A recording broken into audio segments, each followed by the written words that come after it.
Right now, somewhere on this earth, two nations are digging. They've been digging for centuries. Through iron, through copper, through a wall so thick and so strong that for all their numbers, for all their force, they still haven't broken through. But they're close. The Prophet, peace be upon him, described the moment it finally gives way. He said they'll dig until they can almost see light on the other side. Then stop and say, "Come back tomorrow. We'll finish it." And the next morning, they break through.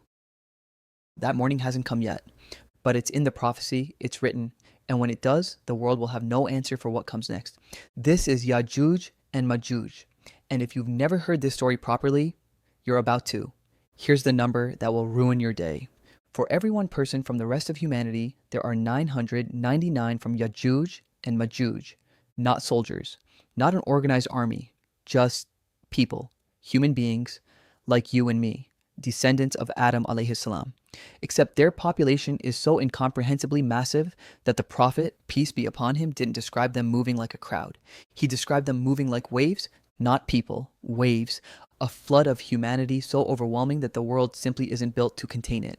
And right now, every single one of them is behind that wall, contained, waiting, has been since before your grandparents were born, since before their grandparents were born, and they are still digging.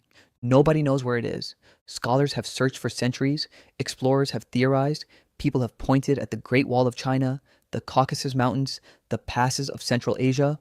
Books have been written, expeditions have been launched. Nobody has found it. And that's not because the wall is a myth, it's not because the story is symbolic. The Quran tells us directly, a righteous king named Dhul-Qarnayn traveled to the ends of the earth, found a community being destroyed by Yajuj and Majuj, and built them a barrier. Iron blocks stacked between two mountains, molten copper poured over the top like liquid metal, a structure so strong that for all their numbers, for all their force, they cannot break through it. The wall is real. It is standing right now, somewhere on this earth. We just can't find it. And here's what I think is the most powerful part of this whole story. The reason we can't find it isn't incompetence. It isn't lack of technology. It's because Allah hasn't allowed it to be found. Not yet. But when that wall finally gives way, nobody will need to go looking for it. The whole world will know. It starts with a morning. One ordinary morning, Yajuj and Majuj will dig through the last layer of that wall, and for the first time in centuries, light will pour through from the other side. And they will flood out, not marching, not organizing, not sending scouts ahead, just pouring. Like water from a burst dam, except it's not water. It's millions upon millions of human beings moving with the force of a natural disaster. The Prophet, peace be upon him, said, "They will pass by the Sea of Tiberias, an entire sea, and drink it dry. Gone. Like someone unplugged it. The next group will pass by and find nothing but cracked earth where a sea used to be. They'll move through valleys, through cities, through entire regions, consuming food, water, crops, livestock faster than the world can replenish them. No army stops them. No government slows them. No superpower negotiates with them. Because this isn't a political crisis. This isn't a military conflict. This isn't a call the UN moment. This is a moment written in destiny long before any of us existed. And humanity, for the first time in history, will face something it has absolutely no answer for." Here's the moment that shocks people every single time. When Yajuj and Majuj pour out, Prophet Isa alayhi salam is on this earth. The same prophet who just defeated the Dajjal, one of the most powerful messengers Allah ever sent. A man who returned to this earth to restore justice when the world had none left. And when Yajuj and Majuj flood out, he doesn't fight them. He doesn't strategize, he doesn't rally an army, he doesn't call for a last stand. He takes the believers and he retreats to a mountain. And before someone in the comments asks why, this isn't weakness, this isn't fear.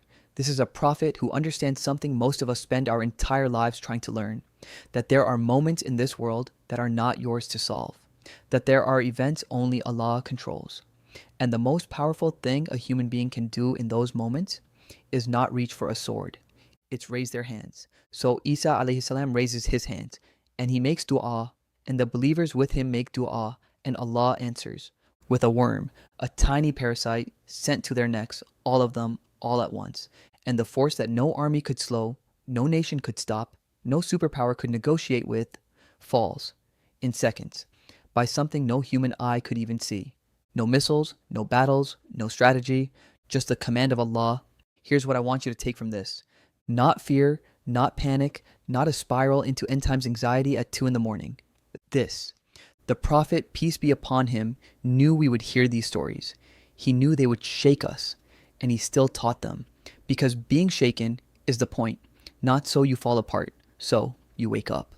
Think about the believers on that mountain with Isa alayhi salam, making dua while the world outside is overwhelmed by something no human being could stop. Those people weren't chosen in that moment. They were built before it. Through years of quiet choices, nobody applauded.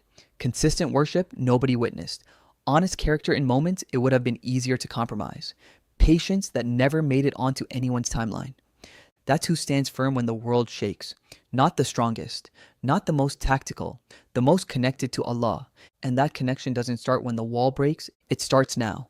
In the life you're already living, in the person you're already choosing to become, in the small decisions you make today that nobody sees except Him.